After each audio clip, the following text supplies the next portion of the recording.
Wanderlust Wednesday, #1, right here, streaming. Make some noise. Christina was not joking. This is a beautiful crowd. Oh my gosh. New York Fashion Week is supposed to be down the street. I feel like it's right here. Wanderlust is a really interesting term to me because it means the desire to travel, and I feel like tonight we're going to travel into the digital world. And if you're really into NFTs, we might be going to the moon. Some people got that. If you didn't get that, I swear you will. I just figured it out last night. Don't worry, it'll be great. Tonight's all about NFTs. What are they? How do you use them? Why should we care? We're gonna hear from some great people to introduce the idea and tell us how we're using it. But first, I wanna know where everyone's coming from. So let me just see first, by round of applause, if you're an artist, if you're a creator, if you do that for a living or for your passion, please make some noise. Let me hear who's out there. All right, a lot of artists, wonderful. If you have ever bought, made, or sold an NFT, make some noise. All right, wow, actually, okay, great. If you just wanna know what NFTs are, please make some noise. All right, okay, well, you're all in the right place. And let me talk for a second, a plug about my show, The United States of Anxiety. There's some people in the crowd. A big part of our show is hearing from people in the community, a part of the community, about the things we discuss. And in fact, we made a little video to see what people think about with NFTs, and there's somebody in the audience who's in this video, one of our producers, Regina DeHeer. Make some noise for Regina.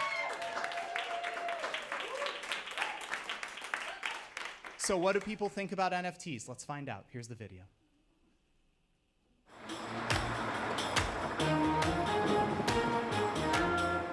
So I'm gonna show you an image. Okay. How much would you pay for this?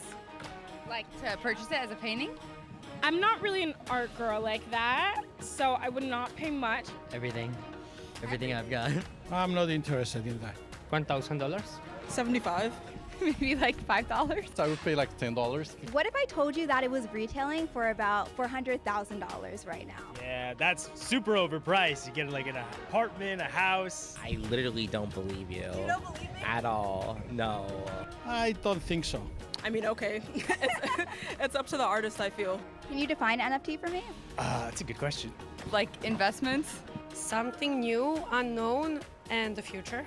Art that becomes like digital in some way. You make some type of money off of it. What like business bros like to flex on women.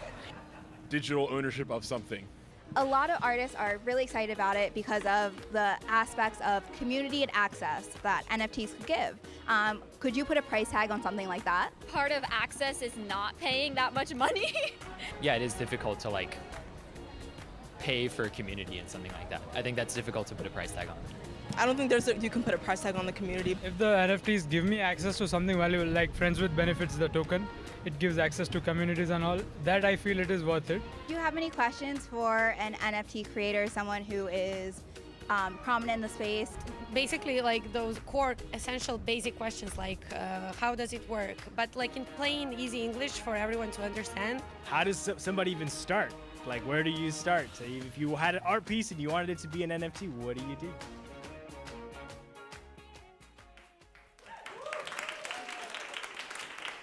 All right, set change.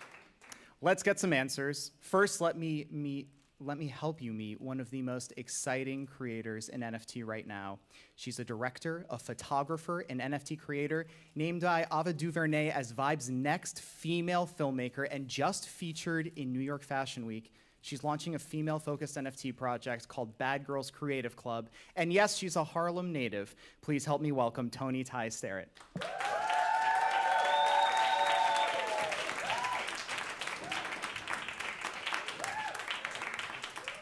Hi, Tony. Let's meet somebody else. Next, we've got a star from CoinDesk TV, one of the premier news outlets that talks about cryptocurrency. As a creative technologist and head of studio operations, he covers what's happening with technology day in and day out. He's gonna help us understand the what, the why, and the how of NFTs. Coming to us from Flatbush by way of Montego Bay, Jamaica, help me welcome Jordan Muthra.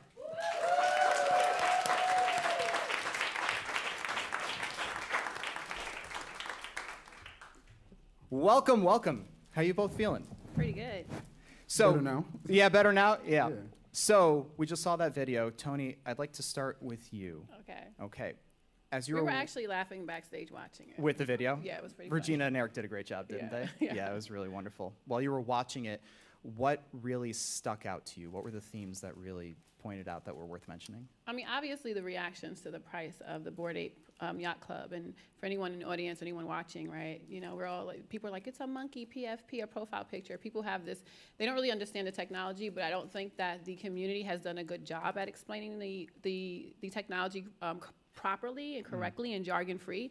But what stood out to me the most in that video is the guy who went from like laughing about it and said, you know, I could buy a house for that money. And then towards the end, he's like, so how do you get into it?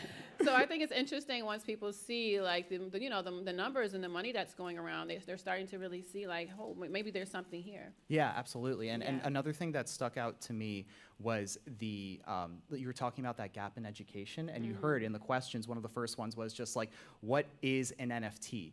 Now, Jordan, I want you to help me explain this, and here's how I want you to do it. Here's a surprise. My mom is in the audience tonight. Oh. Yeah, she's right there. Where? She is. Hi, oh my God. She Mom's is. your sister. Gorgeous. Good answer. She is so smart. She was formerly an engineer. And fashionable. Fashionable. She has heard of NFTs, but she is not totally familiar. So how would you explain to her what is an NFT? So NFT, which is an acronym which stands for non-fungible token, is a digital asset that links ownership to a unique thing, like a house, a car, art, whether being physical or digital. So it's essentially a digital representation or certificate of authenticity of ownership for a given item, physical or digital. So let's back that up. Mom, how was that, first of all? How did you feel? Great. I want to back it up a little bit there because you mentioned certificate of authenticity. So when I hear NFT, I think of like a picture. Is that right or is that wrong? Is it more nuanced? It is more nuanced.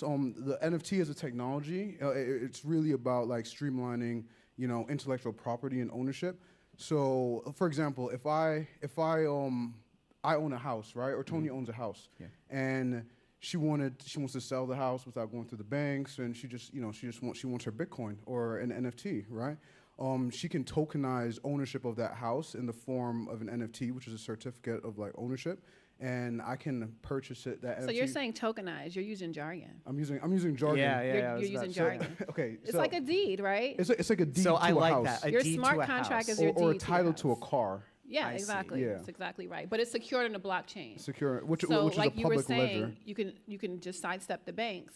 You cut out the middleman. You don't need a lawyer. Everything is in there, right? So when we think about the picture, for instance, and in a second, Tony, I'm going to ask you to give me an example so that we can see and actually, point at something that is in this world. But when you say deed to the house, you're saying something that's digital that takes the place of maybe that certificate of authenticity? And it doesn't matter if you're talking about a physical or a digital item. It doesn't matter if you're talking about a car, a house, or a picture of a Bored Ape.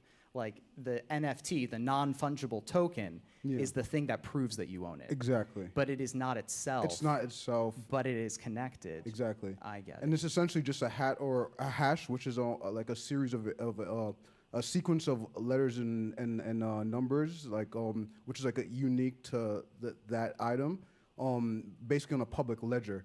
Which is the blockchain essentially. So it's verifiable regardless of where you are, who you are, as long as you have that hash. And the blockchain is made by the entire community. The community. There's no one that controls it. Exactly. So it's not centralized. It's in terms of hacking it, it's pretty hard, and you need a lot of hours and time and parallel computing. So at present, it's pretty safe. So when we say NFT, we're talking about anything that we could own. And we're talking about the NFT, even though we say, oh, hey, look, that's an NFT, that picture is an NFT, what we're actually talking about is the way in which that ownership is proven, right? Exactly. So, Tony, can you help me point to an example of, I would guess, vernacular is NFT, even though it's something that might be used to, as something an NFT might be used to prove that you own. Can you show me an example of it, a picture or something? So right now, the best use case for it is art, right? But that's just one of many. Like there actually was a house. Jordan brought up the example of a house. There was actually a house sold as an NFT. But you can even Ticketmaster. They just signed a contract with like Dapper Labs, right? Which Jargon. Okay, I have to remind myself. So show me like this picture up here. So what Okay. how is this? Oh wow, Yeah. you guys. Okay, so this is a PFP, a profile picture of my project, Bad Girls Creative Club, which, by the way, we're having an artist in residency here at the end of the month. Oh, wonderful. Yeah. So this is just an artist actually from my community, Kiki. She made this piece of work, which I think is really beautiful. It represents what a bad girl is. So this is not a one of one. This might be the only one that looks like this when we actually like produce the product. But they're all going to be really similar with a similar head tilt. Some might not have a cigarette. Everyone won't have earrings. There'll be different complexions, ethnicities, tattoos, whatever.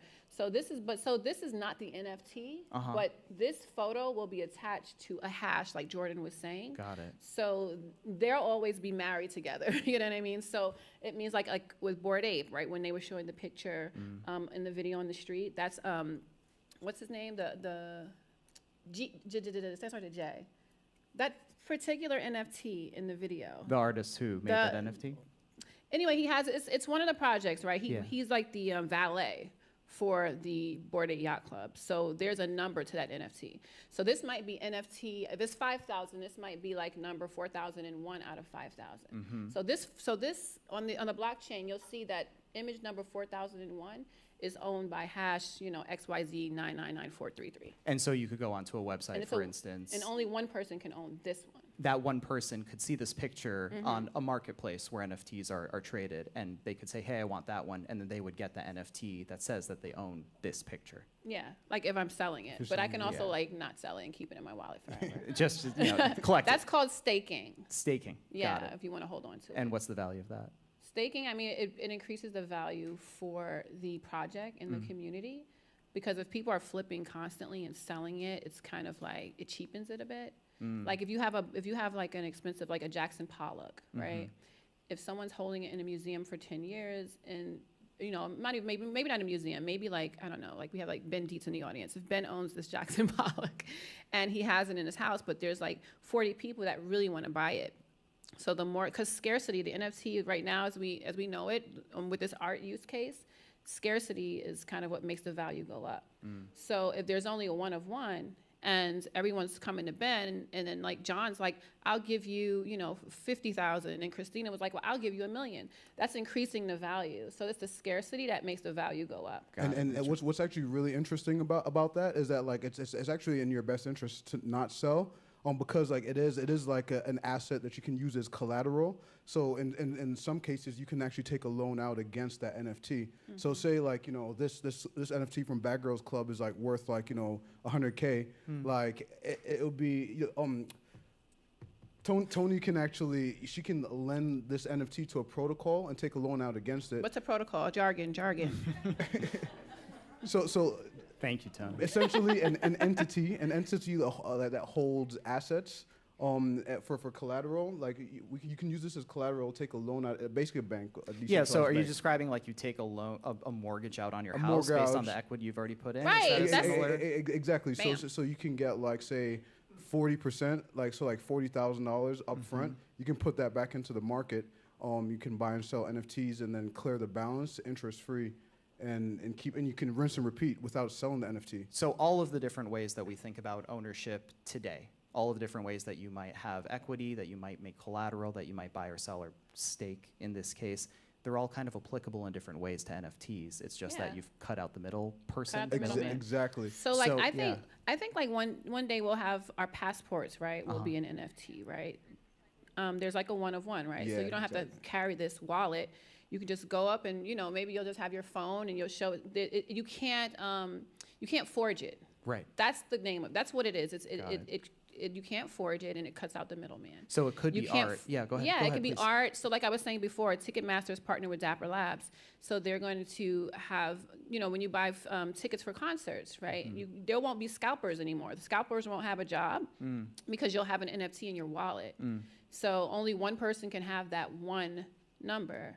and you can't, so it's going to be make things a lot easier. Yeah. It token gates. So an NFT is a token. That's really what it is. It's just a Jargon. token. It is? Token gate. What's token gate? Oh, yes, you're right. No, You we're got all friends me. here. We're all You friends here. got Though. me. Yeah. Jargon, It jargon, takes, jargon. trust me, it takes a Okay. village. It takes a village. trust me. Token gate, thank you. Yeah. Check me. Okay, so token gate, it basically means like it's gated, like you need this token to get into a thing. Gain access. Got it. So like, Got it. Just like a passport. Like if you want to It's get a- into this country, you want to.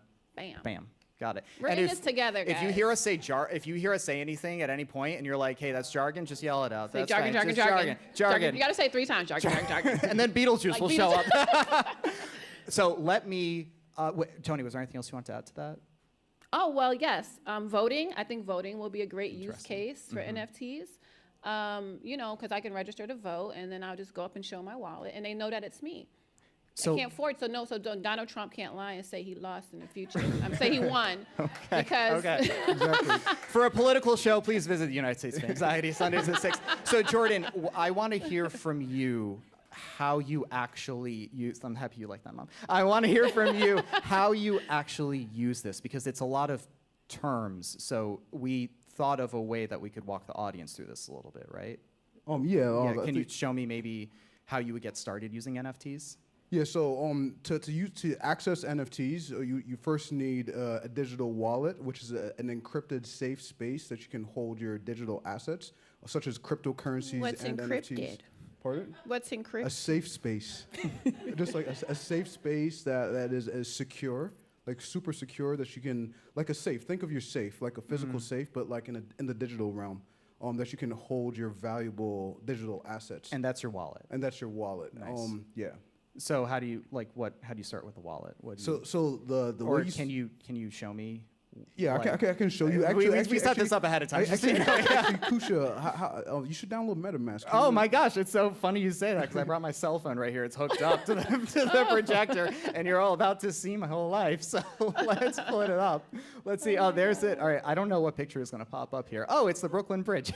I How think perfect. if anyone's in the audience or who's watching, they should probably pull out their phone too. Right? Oh yeah, that's a great If you idea. don't have a wallet and you want to kind of walk through it with Kusha, right? Download MetaMask. Thank you so much. Yeah. If you would like to do this, you can download MetaMask right now. We're going to go through the tutorial. So we're going to start right now, Jordan. Can you show me what to do? Right there on your phone, open the MetaMask app. Okay. It's the guy with the little fox, the orange fox. So you can click Get Started. Okay. Create a new wallet. Okay. Scroll down. So this is just saying, do you want to Do you share agree? information or not? Yeah. Yeah, I'm going to say no thanks. All right. Wait, okay. All right, yeah. he Yeah, did yeah, right. And so the thing about a wallet, when you're setting up a wallet, you first you set your password, right? You don't want to forget your password. Keep it somewhere safe, obviously. So I use a password manager and because I'm a real geek. Base, you'll find that for different NFTs and projects, you need different wallets. So to keep track of it, a password manager is excellent. It's also great to like generate like strong passwords that you don't have to remember because it manages it for you. So create the password. So create the password, and it can be passwords. So, all right, so you did that, and once you go through this, perhaps hit start. Okay. So one of the crucial things about having a wallet, so this will be considered a hot storage wallet, which it's an extension in your browser or it's an app on your phone, versus like a cold storage wallet, which is like a physical encrypted device that syncs with the blockchain. It's like a USB. It's like right? a USB. Yeah. So and there's a thing in the industry called like if you don't have the keys, it's not your cheese. So in this case. I mean, it's a real thing, right? So the next step in this process that Kusha's about to go through is it's going to show hit start. You can hit start, and once you hit start, click view. Okay. This is your seed phrase. So essentially, what a seed phrase is in this instance. It's a sequence of words. And just for the record, I'm never using this Yeah, wallet again. you Just so you never- know. I just want to throw that out I hear there for people everyone. gasping. Because I hear the gasps in the audience. Yeah. This is just a test. All right, so I can tell What's tell that? that there's Please go ahead. I can tell there's some crypto. We're getting there. We didn't know Yeah. we were gonna have so many NFT people here. Yeah, But yeah, we're getting there. We're getting I can there. feel the crypto natives in the room. And just so you guys know, this is just his practice wallet. It's just a Yeah, practice this wallet. This is not where his Practice Bored wallet. Ape is. Yeah. So don't get excited. Like this right here, this is like more important than your password, right? Because like basically, if you lose access to like your device that you install this on and everything, or if you had a cold storage wallet and you lost your physical device, your seed phrase is your way into like your safe space, so to speak. So never show this. Like you can hide it in your safe, hide it under your mattress, hide it in like just somewhere safe. You know what I mean? And don't share it with anyone that you don't trust. So like if you die, anyone. Period. well, I want to say don't share with anyone because if you die and you have $1 million, like in this account. So you should treat it the same way as like a will. A will, or yeah. Treat it like a will. So there's something that we have to do. We have to verify this, and I want to get people used to using their seed phrases. So Can we what do a would little you do? exercise, everyone? So, all right, so basically there are 12 words, right? So there's a left side or stage left, center and right. So can you guys see the words? All right, so if this side of the room, the left side, can you guys memorize or write down the first 4 words? So smoke, culture, photo, essay. And sometimes I think the universe passes messages on to these seed phrases. Because I'm like, I swear. divorce. So smoke, culture, photo, essay. Can I hear you say it? Smoke, culture, photo, essay. Oh, it's got a rhythm Nice. to it. Okay, and now this middle part? What do you want them to remember, Jordan? The fifth, I can't read the words, but the fifth, sixth. Ozone, episode, divorce, combine. So can I hear you say that? Ozone, episode, divorce, combine. Nice. And the last but not the least, the right side, chest unfold. I feel the energy. Chest unfold, nice and potato. So let me hear it. I need to check on Ben, this I side. like Do you that guys still reading, by the way. Remember your 4 words? Yeah. You guys remember yours? On the right side, you guys good? Okay, All so right, let's continue here. So this side, can you tell me what I was supposed to put in? Not all at once. Smoke, culture, photo, essay. Okay, and then from the middle here? Oh, come on, with more energy there. Come on. Combine, thank you. And last over here? Nice potato! We got it. We got it. Wrong order. No, I'm kidding. It's all good. Okay, so now we set up our wallet. Congratulations. Wonderful. So now you're set up, and anyone else who downloaded with you. Now, can we talk about the gasp in the audience? Yeah. When your seed phrase showed up. Yeah, please. So if anyone, so I'm gonna be honest with you guys. I maybe watch too many movies or maybe too much ID channel, but I'm always like, what if I have like my cold wallet, which is like my USB core, or I have my seed phrase, and someone knows I own valuable NFTs. Like, will they come and kidnap me and be like, give me your seed phrase? That is something that I think about a lot, and I don't know how we're gonna solve for that, but it does live rent-free in my head. So I don't know what the solution to that is, but I do know that if you do lose that seed phrase, like Jordan was saying, you can lose everything that you own. Yeah. And a lot of people have shared their seed phrases with random people who have sent them messages because they've said, hey, hey, Siobhan, I have this really valuable NFT, and you have to get it now, but you have to send me your seed phrase. And then your entire savings, like people have lost millions and millions of dollars and very valuable NFTs because they've FOMO'd. We all know what FOMO is, right? I don't think everyone in the crowd knows Fear what FOMO is that jargon? Yeah. Fear of missing out. So Yeah. I always tell people, like, raise your right hand and promise to yourself, I will never let FOMO ruin my life in NFT space, because you can jump into something and literally like lose everything that you have. Yeah. So it's really important to secure that. Yeah.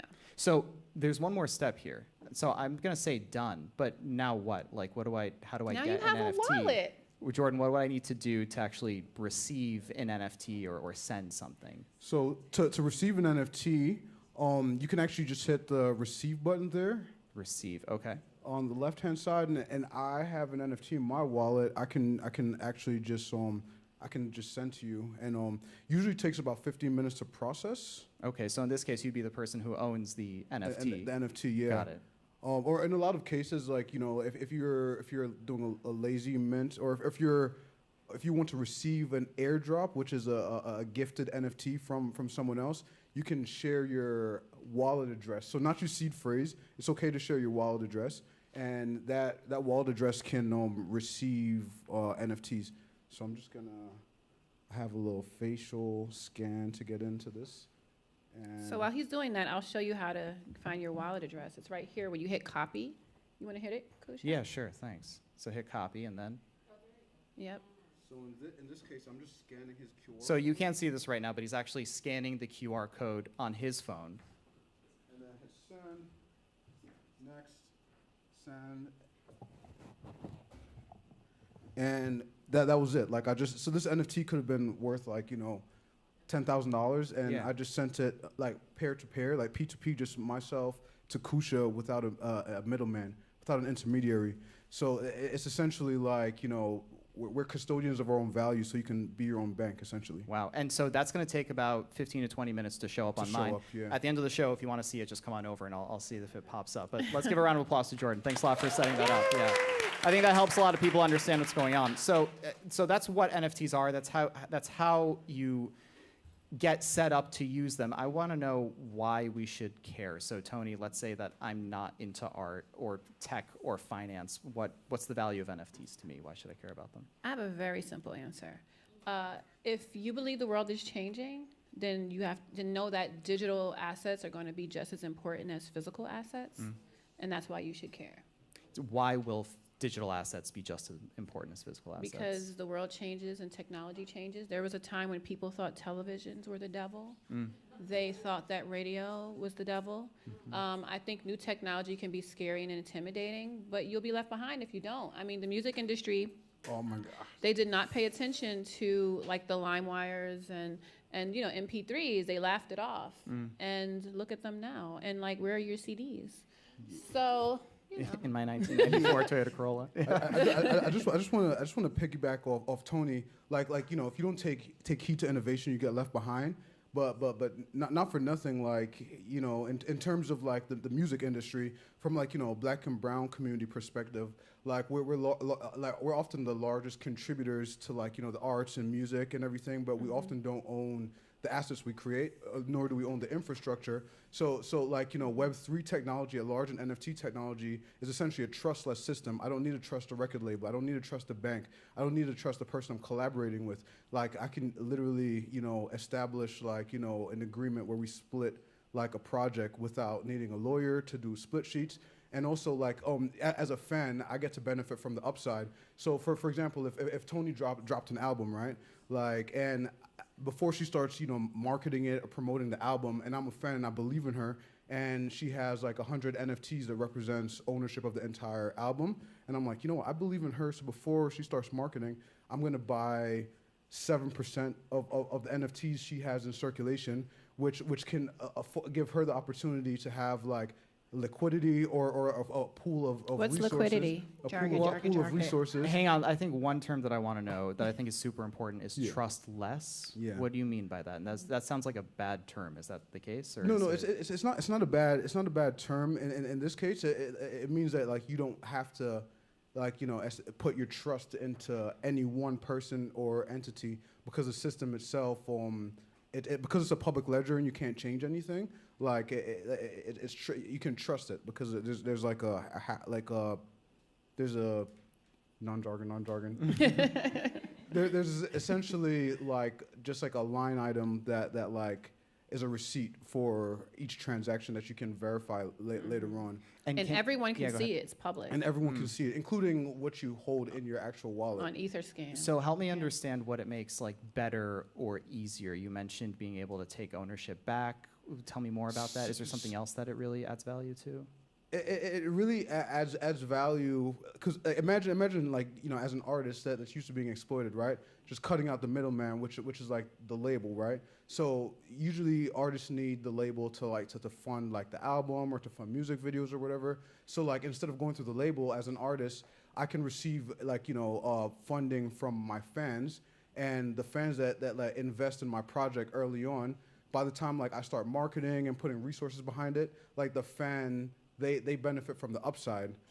You know, so if they buy my NFT for $5, and by the time I start marketing it, the project at large is worth 5 times more. So the fan now made $20 off the $5 they initially invested, which, you know, is pretty good. Another point, so Tony, I wanted to bring this back to you because it sounds like another point that I've heard you mention was around community as a value of NFTs. Can you talk about that a little bit? What is the community you're talking about? What's the value? It's kind of like what Jordan was talking about, like your fans, and like, you know, when he talked about like the album, you know, being $5 or whatever, their contribution to the NFT being $5. So like with that Bored Ape, the ape that was in the video, that was like 6 figures. Those were $300 like a year ago. Yeah, you know? I have a friend who's an NFT savant. We made videos about Bored Apes, and he was telling everyone to buy Bored Apes when it was $200. And I was like, bro, I'm not, guys, get out of here. Yeah, so it's like, yeah, I mean, I think community is important because the people who bought it for $300 really believed in this team. They believed in the project. They believed in the vision. So they became like their advocates, their street team, if you will. Like in the music industry, they had the street team, the guys that are out in the street promoting.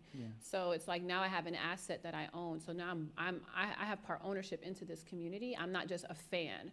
You know, now we rely on, like, if you have a movie to come out or a book to sell or a radio show to promote, you're relying on your community to, like, love your product, but they don't have an upside, right? Like you mentioned that. So with the NFT space, you can reward them, either with having this valuable NFT that they paid $300 for, or with, you know, in your smart contract, you could say, hey, I want Christine to get, like, you know, 5% off of every sale. Every time this sells, she'll get 5% in perpetuity because she believed in me early on. I gotta ask, is there any danger of exploitation with that? Because it seems like you ask somebody to go in early. I mean, that sounds like a story I've heard before with speculation, et cetera. It's like the VC world, right? And venture capital, right? They take on the most risk, you know, because it's not a loan, right? They're investing in you. That investment can come through a conversation, or you present a deck, right? Or you have some proof of concept. But, you know, I think the numbers are like 90% of the companies and founders that VCs fund, right, invest in, they don't get any reward from that, right? They might get you know, some, what's the word, like a unicorn, fudging. Yeah, you might get a unicorn. You might, like, so and a 2 unicorn or 3 out of every 100. That's your Facebooks. That's your Twitters. Those are your, like, big projects that's gonna, and Ubers that are gonna pay for the other 97%. Exactly. You know, then you might have like 7% that might break even or might do okay. So, you know, you have to have the same attitude. That's the way I look at it. I've invested into a lot of NFTs. Sometimes I don't look at my wallet because it's sad. You know what I mean? I'm like, what was I thinking? I FOMO'd in. And I'm just like, why? But I also was, you know, I was driven by the success of Bored Ape Yacht Club, to be honest. And I was like, I want to find the next Bored Ape Yacht Club. And I have a few now that are blue chips. But, and, you know, hopefully mine will be one as well. That's our goal. But I think that, you know, you have to also come into it knowing that if I'm supporting this person in this project, am I doing it because I want an upsell, or do I want to I really believe in them? Got it. So I think you also have to check yourself and, like, why am I really in this space? You know what I mean? Yeah, totally. Everyone now, all of a sudden, since NFTs have come out, they're like, I love artists. We support artists. I'm like, you're lying, because I've been one my whole life, and where were you? Yeah, you know? yeah. They were there just kind of like waiting, hoping that it would go to the moon. Right, exactly. Go to the moon. Can you tell me what that means? Jordan can. Going to in this industry, one of the risks, as we were mentioning, is the risk of a rug pull, right? So, like, there's certain terms that get thrown out, like, you know, to the moon or when Lambo, and essentially, like, there are all these, like, you know, small communities, like subgroups within the community that, like, shill different projects, and shill means you know, to promote, like, to shameless plug of a project, right? to like basically have people FOMO into the project, and that increases the liquidity or the volume of value, like, in the project, which forces the price up based on the elasticity. And then when this happens, like, you know, certain holders that know what's going on, they pull out, and the price drops, and then the folks that FOMO'd in at the, you know, later on, like, they essentially lose, or they become a long-term investor. When but they it's were like the with ones. Stocks. Yeah, go ahead. But please, it's also like with stocks, right? Like, if you invested in Uber, you know, during their IPO, right? it's going to be very different than you investing in Uber after it became like this billion-dollar company that was profitable. The stock price is going to go way up. So the people that bought the stock for like, I don't know, $1, they're going to see more of an upside than the people who FOMO'd in and bought it at $20. And so people who, like, for instance, are going into this hoping that everything like goes to the moon, that they hope that it explodes, that might not be exactly the right No. attitude. So what would be the right attitude to take to NFTs? So the right attitude, in my opinion, is to really focus on like utility. You know, figuring out what the underlying tech is. Jargon. What's utility? No, utility. Like what can it enable you to do? Like What do I get in return? What do you get in return? What do you have access to? You know, in turn, like what is the actual point? You know, is it just like art? Does it give you access to a community? Do you get access to like future like opportunities, networking? You know, so I focus on utility. I focus on the team. The token metrics was essentially the economics of a project. But like I would definitely stay away from the hype. And this is not investment advice. This is not investment advice. If anything, it's saying like beware. Like, Beware, because like one thing I would say about NFTs, you know, the price of NFTs are increasingly volatile, and they're largely illiquid. So you need someone to like purchase it on the other end. So if I buy a Bored Ape for like $100,000 and then like, you know, a bear market happens or a downturn in the market occurs, you know, it might be hard for me to recoup like what I purchased it for. So now I'm stuck with this NFT that I can't, you know, sell. Yeah, that makes total sense. Yeah. So I want to talk a little bit more about the community. And Tony, I was wondering, are there people in the community right now that are doing work that you're really interested in? I mean, there's so many. I don't know if Summer Watson's here, but she is. Oh, there she is. Hi, Summer. Hi, Summer. Yeah. Hey. So she has a project, or she's a co-founder of a project called Aku. And it's like, you know, with these projects, like he just mentioned, like, you know, there being a bear market, you know, there's ups and downs, ebbs and flows. It's a new technology, so things happen. But like they happen to have a very strong community. I wish we had a picture, but if anyone's like in the audience or watching, you guys can like Google Akutar, right? AKU or AKUTAR, and it's a really cute like black astronaut, and and the community is so diverse, and they go so hard. And the art is ridiculous. It's beautiful. It's really beautiful, you know. And you really need people that say, hey, I see what you're doing, I see your vision, because, you know, a lot of times I think that's what makes the NFT community so beautiful, is that there's so many artists and creatives who didn't have a chance to do something different. Got it. You know, like her project, her co-founder is a former baseball player. And I always think about when that woman from Fox News told LeBron to, I wanted to say something else, but I said woman. When she told LeBron to shut up and dribble. Yeah. You know, but there's people who, you might be an athlete, you might be a teacher, but you have aspirations to be an artist or an entertainer. So I think this space has given people an opportunity to show different sides of themselves. And then you don't have to be what they call doxed. You know what I mean? You don't have to show who you really are, like your true identity. You can hide behind this avatar, have a different name, but you know, you can talk to people in Twitter Spaces or Clubhouse or on, you know, on Zooms. And some people come to conferences with a mask on, or, you know, Richard, who's the co-founder of Manifold, he still wears his like little glasses, his like 3D glasses, which is like on one of his NFTs. So I think community is important because you have people that really like believe in you, and it's more than just like, they know that they can make money, but they also want to see a better future, a more equitable future.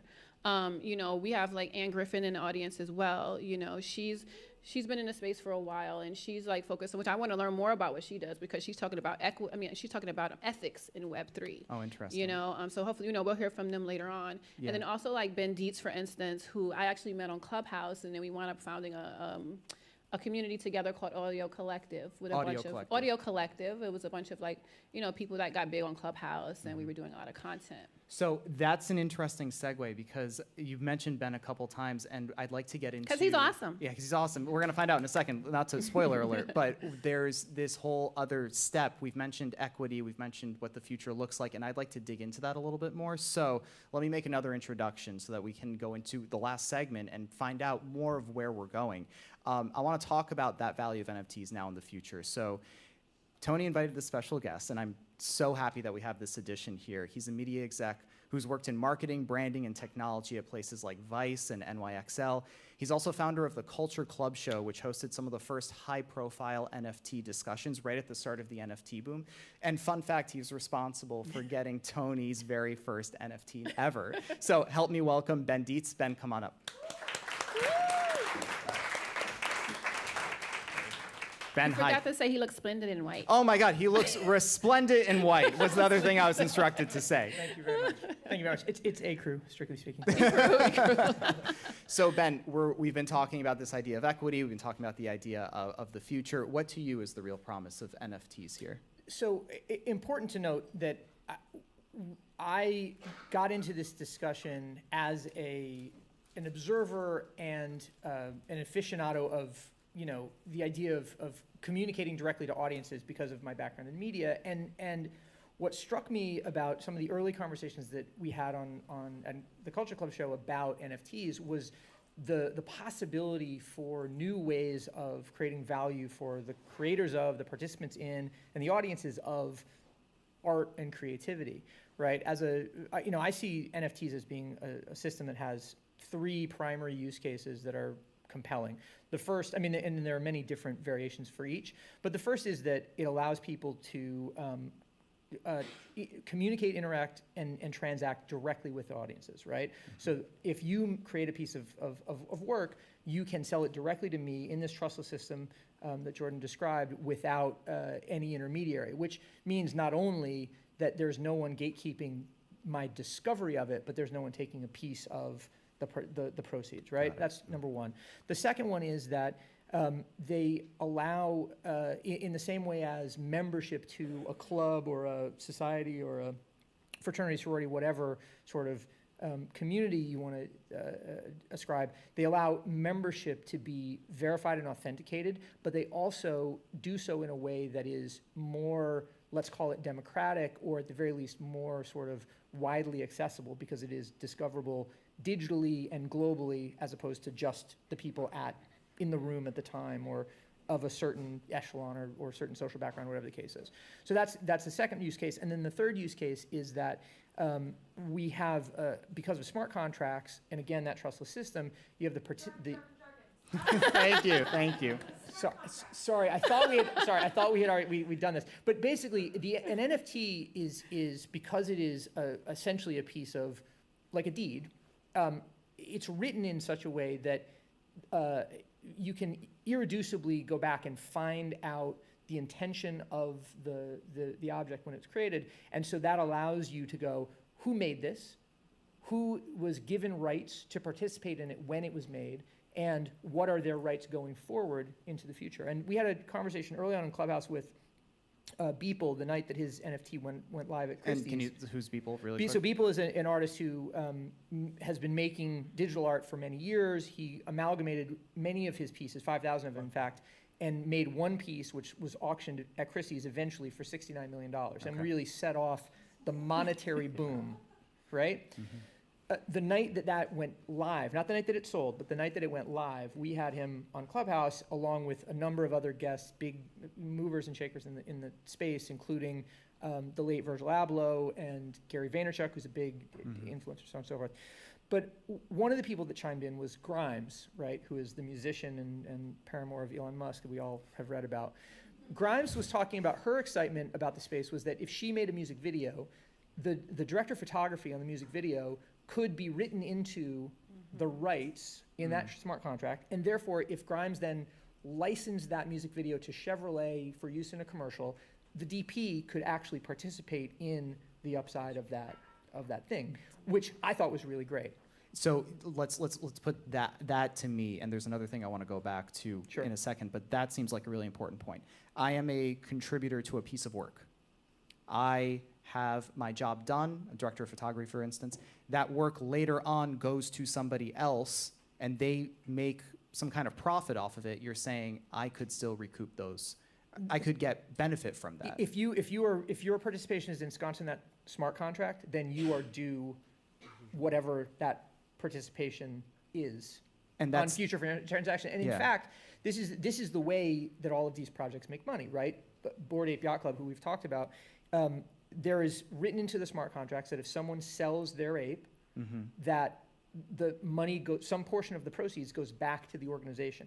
The organization then uses that to fund itself and to fund activities and benefits for its members going forward, which is why being part of that community is cool, right? During NFT NYC, the big convention that happened in October, they did a series of concerts called Ape Fest, where if you held an ape, you could go see LCD Sound System for free. If you didn't hold an ape, you could stand outside and listen over the So fence. holding that ape it was a token gated event. The ape is a token. Got it. Because we talked about that earlier, so I just wanted to jump in and say And that. so I kind of get where that idea of democracy and equity goes in. That is also dangerous to me because I have heard this story so many times. Sure. The internet, even like the ways that we met social media, I could probably make that argument. I could possibly make it about the printing press. Like some technology is made. Somebody says, hey, this is going to democratize it. This is like the people who are normally ignored, they are the ones that are going to be lifted up. But then somebody grabs control and then uses it in a negative way that actually hurts more than it helps. And so help me understand if NFTs are any different or how it could be different. Like walk me through what the change is here. Look, I mean, and I know Jordan has thoughts on this, but when he talked about rug pulls earlier, those are a classic example of how the trust in the system might be abused, right? I say, I'm going to put on a festival for you as a participant and a holder of this token, and then the day comes and there's no festival, and I've pissed off to the Bahamas or whatever it is with your money and everybody else's. In fact, there's been a lot of stories about the decline in trading volume and the decline in value of NFTs in what is we're currently experiencing the crypto winter, or however you want to characterize it. And the crypto winter is the big crash that we've just seen. The big crash that we've just seen and that we're enduring. Now, this is the fourth or maybe more of those kind of, let's call it, price corrections or adjustments. But what this moment is going to allow, I think, is for the speculators who were in it purely for financial upside to be flushed out, and for the builders and the participants who are actually thinking about what the long-term value of this is, to double down, make their communities stronger and tighter, and build new projects that are based on sound fundamentals. And look, again, because there's a universal ledger of this is not like the 1850s snake oil salesman who can pick up and go to the next town, right?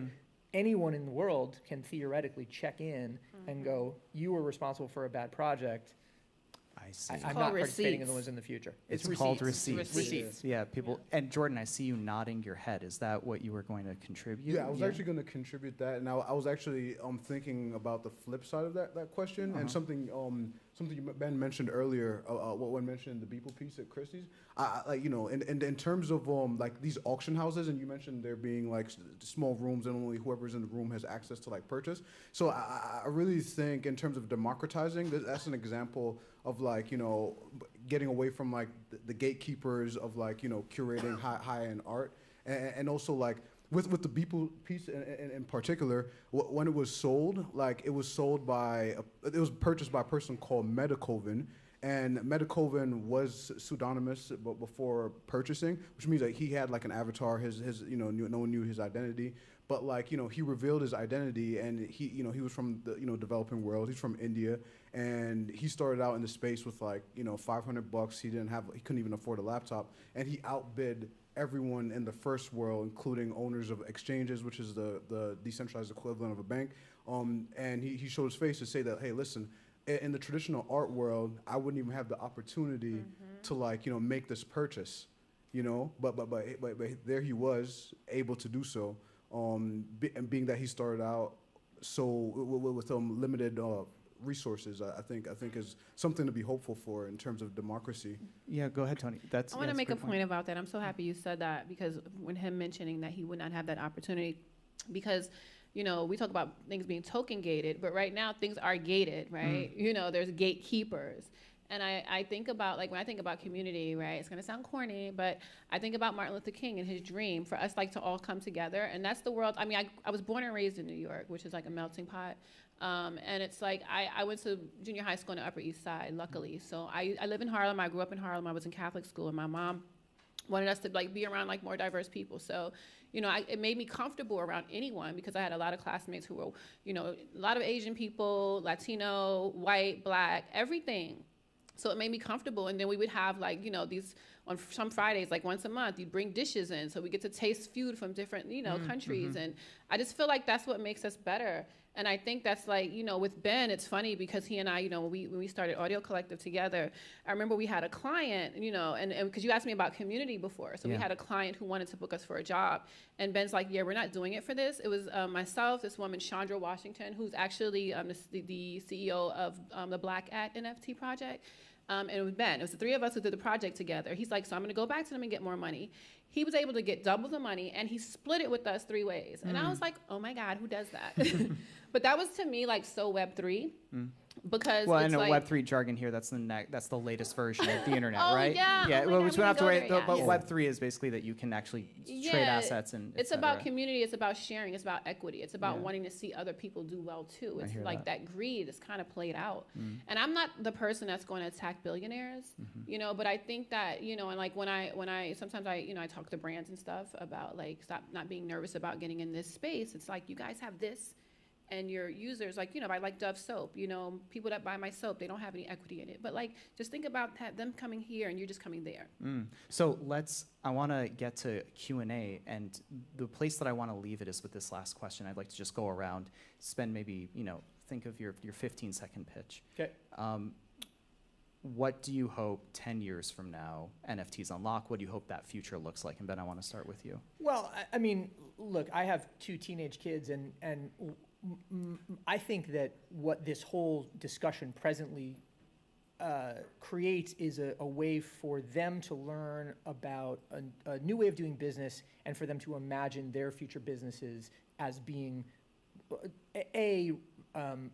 reducible back to more sound principles and foundations, being more equitable and more sort of global and outward looking in their foundation, and see being driven by people that they feel close to and strongly about, as opposed to just those who are nearest them in their social strata or their location or whatever the case may be. So I hear equity there, and I hear community, and I hear ownership. Equity, community, ownership, and through all of that, better communication, better understanding. Got it. Jordan. For me, with this, as it relates to this technology, I consider this to be digital social justice in real time.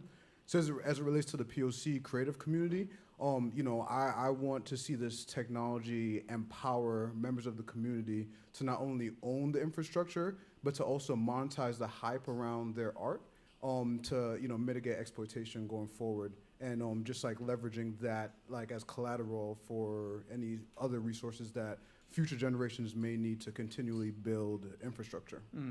Tony?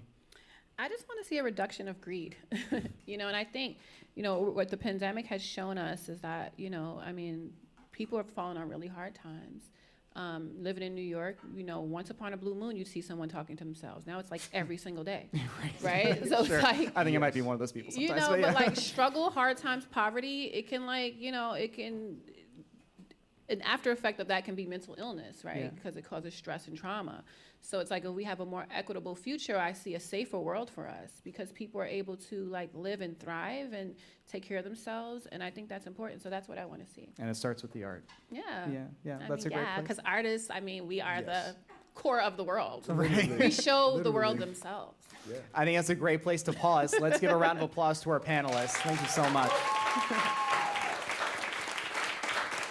All right, so now what's on your mind? We have some time to hear some Q&A. We're going to have a microphone that's passed around. The place that I'd like to start, Tony, I think that you might have a guest in the audience that has been doing a lot of work here that you might have a question or want to share something. Is that right? Yeah, I would love Summer. She's supposed to be up here so we can see her, but she's sitting back there. I don't know if she wants to move up. And then we have Anne as well. And I have another friend here, Tino. He's actually in the film. He's over there. He's actually in the film, Web3 films. Web3 is just NFTs. It just encompasses a lot like metaverse, but we're not going to go into that. Sorry. So let's maybe hear from Summer first, if you have a question or a comment. And then if you have a question, please just raise your hand. We'll have microphones going around. I don't know that I have a question, but just a comment for all of you. Thank you for obviously representing the space so well and breaking things down in plain English, and to Tony for acknowledging Aku in particular. I think there's a lot of threads here that I agree with and love to see going forward for us with Aku, we started from a place of wanting to help inspire dreams and help encourage people who don't fit in a box to find their place. It started with my partner Micah having a child in his life who asked if astronauts could be black, and his immediate response was to go to the garage and start painting that very boy in a space helmet. We both really believe that when you can see it, you can believe it.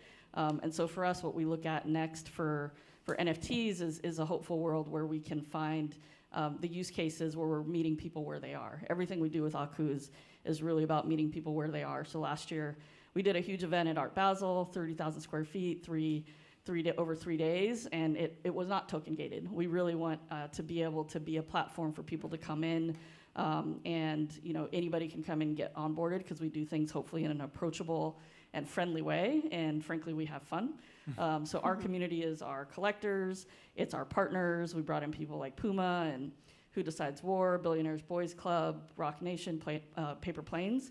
And so that's the world that we look for, is like, how do we meet people where they are, whether it's creating these spaces that are fun and approachable and that they can sort of break down, like NFTs aren't these scary, weird things I don't understand, but I'm seeing it in front of me. I'm seeing this use case, whether it is a digital ticket that I can commemorate because I had this great time there, or it's it's an Easter egg that you found in our space, and that unlocks future opportunities.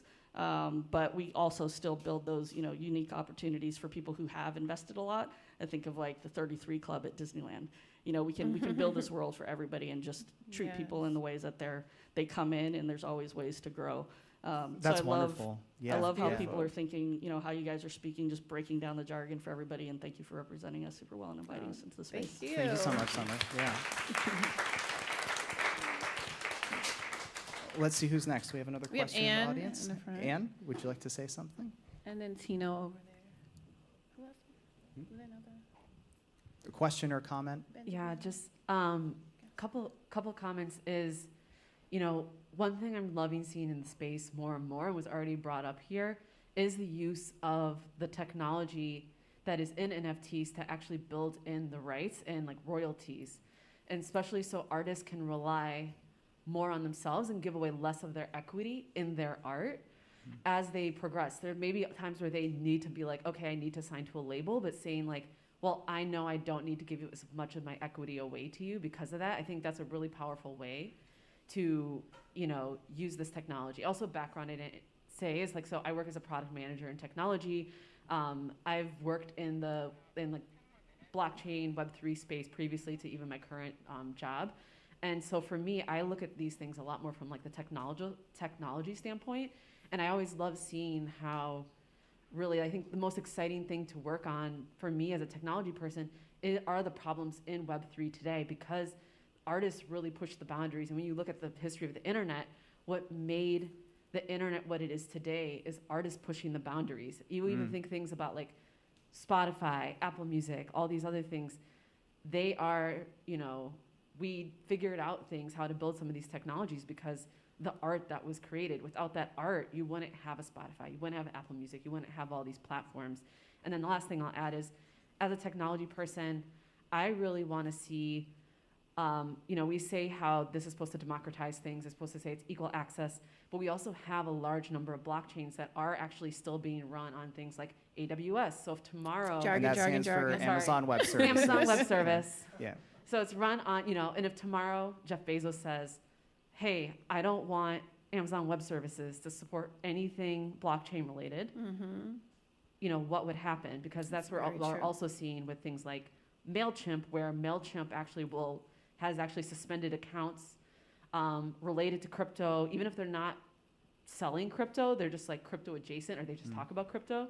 And so I would love to see the community come together more so that the technology doesn't get strangled by these more centralized entities. Thank you so much. Thank you very much. Great. Do we have time to go to Tino? Or Quickly, actually, I have a question for Tino, if that's okay. I have a question, if that's right. I'm going to mix it up a little bit, because I want to encourage people to ask questions, too, because this is a rare opportunity to have so many great minds in one place. What's the biggest misconception you tend to hear about NFTs, and how do you normally respond to it? That's a great question. Oh, thank you. Flattery will get you everywhere. I think it's that NFTs only relate to artwork. And I think, Tony, you said this really well, that art is the first use case, but it is only the tip of the iceberg. And it relates to something that we're doing. Me and my colleague, Dilip, we're building a new Film 3 action franchise. And the idea is that the community is going to build the IP from the ground up, and talking about the contract or what the rights people hold are is that the community owns the IP. So if it turns into the next Marvel movie, everyone has a component of what they contributed. So in the short term, there could be value that someone could say, "Hey, I love this piece I built. I could buy it just like a Bored Ape." But in the long term, it could be seen on the big screen or on Netflix. So I think to answer your question, yes, it's that right now it's primarily artwork, but in the future it's music, it's film. It will empower new stories to be created because of the power of community. Wow, that's really awesome. I didn't think about that before. The way Yeah, you use that. and Kusha, if I could just interject, I mean, Yeah, please. The example extends to the biggest possible scale, right? It is potential ownership in cities, right? Literal property that's being bought and communities that are being developed in real life that token holders, NFT holders essentially, are able to demonstrate their ownership in and then participate in the upside of. I think you need to break that down for me a little bit at least. Cities. Literal cities, yeah. No, so this gets into a parallel discussion around another term, which is DAO, which is Decentralized Autonomous Organization. But essentially, it is a community that is token-driven, just like an NFT community, but it is building something else, right? And that something else could be anything that the DAO's money chooses to point at. And there are some that are developing literal cities. They have bought giant plots of land and are going to develop actual IRL communities that people will live in, where school systems will be set up, where all the sorts of municipalities that we see today here will be replicated in. Creating the world that they want to see. That's right. And just to be clear, this is like physical spaces that they are gathering the interest and the people that are putting a stake, and I don't mean stake like a digital stake, I mean an actual like emotional financial stake in it, are discovering and connecting with each other through this NFT Exactly. technology. Imagine it in that particular instance, imagine it like buying a condo before it's built, right? So that the developer has the ability to then build the building that your condo participates in. And you have some say in what goes into the building because you put some of the money into that condominium building as an owner. Wow, that's awesome. Cool, right? Yeah. I see a couple questions. Let's go right to the front here. Thank you so much. I'm a total NFT newbie and novice, so I really appreciate all of this. And sorry for jargoning you. Okay. This concept that you're talking about somebody who invests in a project early on, the DP on a project, being able to reap the benefits down the road, and it being programmed into the smart contract. I think that's something that's missing for me is how is that enforceable? Is it written into the code that when it's sold, it automatically goes back? Who's enforcing this? And is there any kind of there isn't a governing body, obviously, but how does this actually happen? And what happens when something goes wrong and somebody's owed money and it just doesn't show up? It hasn't happened yet. Well, yeah, I mean, Thank you, first of all, for your question. Thank you. Yeah, no, great question. And the truth of the matter is that this is why there is a big debate in this entire scene at the moment about how much regulation there needs to be, right? On the one hand, building trustless systems suggests that there doesn't need to be any regulatory body because the community self-regulates. On the other hand, the rug pulls and some of the stuff that we've seen suggests that fraud will be an inevitable feature of any system of human interaction, and so there needs to be some kind of regulation. And Jordan, sorry, I see Jordan. I see you wanted to interject. I was going to say, like, in terms of like the mechanism that rewards owners of a given NFT, like that's like pre-programmed in. A lot of the issues that the SEC and like Gensler and everyone's getting involved with, like mostly has to do with like rug pulls and just like misleading communities more so than the actual tech. But if there are holes in the tech, that's actually a great thing because I'm not against regulation, for example, and I think that because we're so early in the space in the tech that the issues that do present themselves actually gives us an opportunity to create a solution. So it's actually a good time. But I think, and also I want to add really quickly, so like when a transaction goes through, it's secured by the blockchain. The blockchain is basically, think of it like, you know, I don't know, tens of thousands of people on computers all around the world, and it takes seconds for a transaction to go through. And the guy that's in Pakistan has no time to call the guy in California to say, hey, let's let's jerk this person out of their money, or let's fudge the transaction, because it has to move so quickly. So that alleviates forgery, because there's like, they call them miners, and there's like And really that's thousands at MINERS, right? Like- MINERS. Yeah, like like they're- a diamond miner, yeah. but they're miners. So it's like thousands of people at one time working on, that's the way you can look at it, thousands of people at one time working on one transaction, that it has to take seconds to go through. So you don't have time to be like, hey, To Ben, I scam think every I want to computer. scam Jordan. It's Yeah. yeah. So So that's they- how it's more secure and alleviates that. That's what it was built for. That was the intention behind it. Yeah. Thank you so much, and thank you for the question. I saw some other hands. How about in the back there, sir? Thank you for this discussion. I'm a musician, and I work in a part of the the industry that for decades has kind of shared 5% of the economic activity in the music business. I'm a jazz musician. Jazz and classical have been 5% dancing back and forth, who's got 2 and who's got 3 this year. And my concern is not so much with investments in music projects or art projects that clearly have, a large upside. I'm concerned about the way that the middle class of music creators, it has become less viable. We're sort of an endangered species. And I don't really see how the NFT technology would necessarily help our segment, and I'll say our segment also because I'm involved in a musician activism and advocacy organization, Music Workers Alliance, that's trying to think and work and lobby our way through this mess that we find ourselves in, that's being caused by the digitization and the YouTube Spotification, Pirate Bay, et cetera, that affects how I make my living. And so you're wondering maybe how this could how this might help. Are there entities, organizations, communities out there that are actually doing stuff that can really help the music middle class? That's really interesting. Yeah. Oh well, let's go ahead, Tony, you first, and then Jordan. There are, but I feel like you're a perfect use case for this because you have a community already that you just spoke about. Is that what you were gonna say? Yeah. Yeah. So the the NFT space was like all the people, like, I don't want to say nerds because I'm a nerd too. You know what I mean? But like these are the underdogs, right? You know what I mean? Who came together and said, like Annie, it's the hard knock life for us. Like all the hard knock lifers got together and said, we're going to buck the system and get together and build a community for ourselves. And we're going to be our biggest cheerleaders because we're tired of getting pushed to the side by the big guys.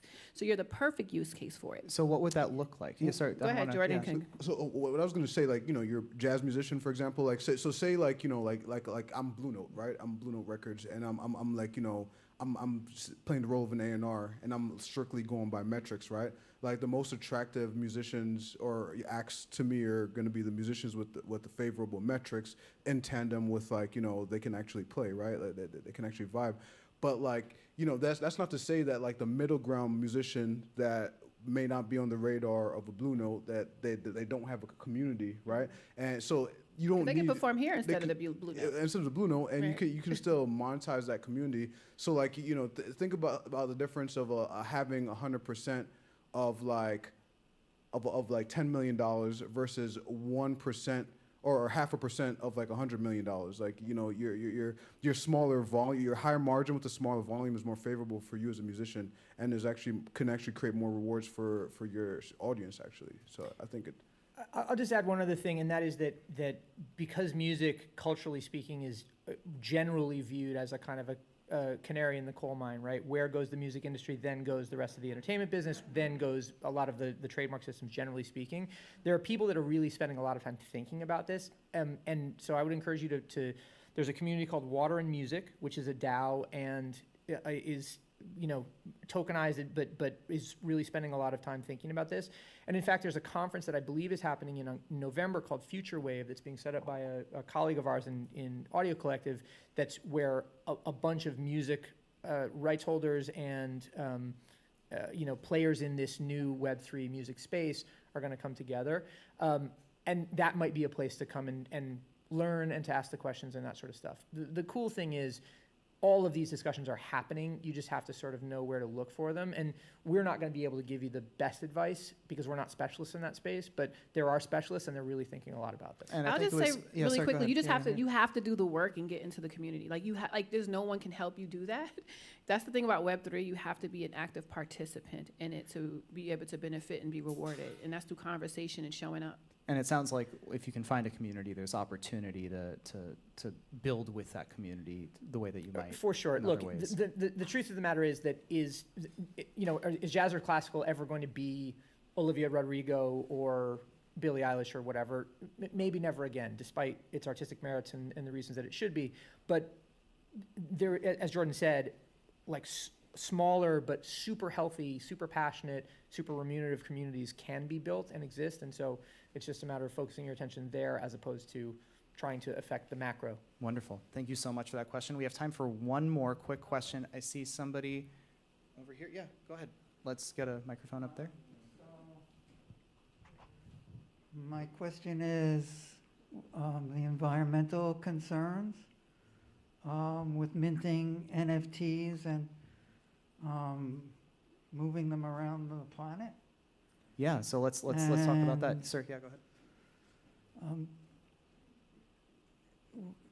I think 80% of NFTs are traded with Ethereum. And will it be truly more eco-friendly next week? Literally this week. Literally this tonight. week. All right, yeah, so let's take it, because thank you so much for that question. And then I have a second question. Oh, well, I related think we have to it. time for just that one, so let's focus on that one, because I also think that's really important, because It's this is on a super lot of people's minds. It takes a lot of energy. There are statistics out there, both about NFTs and crypto. What is that environmental concern? Is it founded, and what can be done about it? Let's try it that way. So I would actually say that because of like blockchain technology, where we're able to like assess the actual power utilization in real time, and because like for miners that validate like transactions and everything, it's more favorable to their overhead if their like electric costs are lower. So I would venture to say that it's driving. There's a push for more efficient like rigs and also like more efficient like sources of electricity. And it's kind of like a victim of a scenario where you can actually track the data versus like a lot of, like power grids that you don't have real time data for electricity, so there isn't like necessarily an incentive for more efficiency. So I think that's like my take on it. Yeah, what others think? Well, the question is very aptly timed because literally as we speak, there is something called the merge happening where the Ethereum protocol, which is like the platform that Jordan talked about earlier, is changing the way that it authenticates transactions on its blockchain, right? What it's doing is moving from a system where the transactions were authenticated by very, very complicated, cryptographically protected math equations, which take a tremendous amount of computing power to generate, to a place where people who have essentially staked money in Ethereum have the ability to authenticate transactions themselves. When they authenticate, they take a percentage of the transaction, or they have the ability to mint additional ETH. So that's how they make money and how they pay off their participation. But what it means is, essentially, and this is a vast oversimplification, but I am allowed to say those transactions are good and valid, and I say that they're approved, as opposed to 1,000 computers around the world simultaneously working together to do that, which means that there are 1,000 less computers simultaneously working and burning electricity. They estimate that the use of Ethereum will reduce by 99% in terms of electrical output, equivalent to the yearly output of the country of Finland, was something I read today. But irrespective, as to Jordan's point, there's a real incentive to move to a place where it's more ecologically sustainable and just generally more defensible. Because look, I think people with a stake in the system are trying to sell it in and make it the world standard, and they're not going to be able to do that if it's also setting the world on fire. Yeah. So it moved from proof of what they call proof of work, which you can look at it as a bunch of people doing all this work, which required a lot of energy, but now it's proof of stake. So we talked about staking earlier, was holding on to it. So what Ben was just explaining is that it's the people who already have it are authenticating it, and they don't have to do as much work. So it's less energy, which is less, So better for the environment. Sorry, I mean, yeah, go ahead. Sorry, no, I was just saying it's better for the environment. Yeah, and so it sounds like So we don't have to talk about that's something that people have been used against the community so much, and really there's been a lot of harsh criticism, but they can't use that anymore as of tonight. Yeah. And also, Ethereum isn't the only player in town. There are actually more efficient blockchains out there, and L2s or more L2? efficient layers. I think we're on going top. way. Yeah. I think sure, go ahead and wrap That up. might be the Yeah, second I was thinking. Part Yeah, two, part two. 102, yeah, blockchain 102, yeah. But go ahead, wrap There up. are more efficient alternatives. Yes. Ethereum just has the most volume. at There's the moment. Polygon, which is on Ethereum. Which is it's on layer Ethereum. 2. That's what he was getting into. Yeah, I was gonna say there are other. It's like the cousin. Right. Of And so Ethereum. it's to kind of wrap it all up, it sounds like there are legitimate concerns right now, but there is a path forward, and there is a way that and it sounds like this technology is not going anywhere. No. A precursor for that is going to have to be finding a way to make it equitable for everyone, including Mother Earth. Exactly. Yes. Yeah. Aw. Okay. Let's pause there. So let's give another round of applause to all of our panelists. And our guests. Let's also this is important, let's thank everyone that put this event together. So the team from the Green Space, Gaines Laguerre, Irene Trudell, Larissa Acevedo, Jessica Lowry, Amber Wright, Eric Weber, Ricardo Fernandez, Jennifer Sendro, and Christina Newman-Scott. Let's give them a huge round of applause. Christina! Regina DeHeer from the United States of Anxiety, who gave us that wonderful video. DJ Don Will, who is on the records over there. And give yourselves a round of applause. Thanks to you and thanks to everyone for helping put this event together. Give me a little. Thank you. You are a great hype person. That's right. We were talking about that earlier. So stick around. We'll hear some music. There will be drinks. Walk around. Chat it up. Thanks so much. Hope you learned something. Have a great night.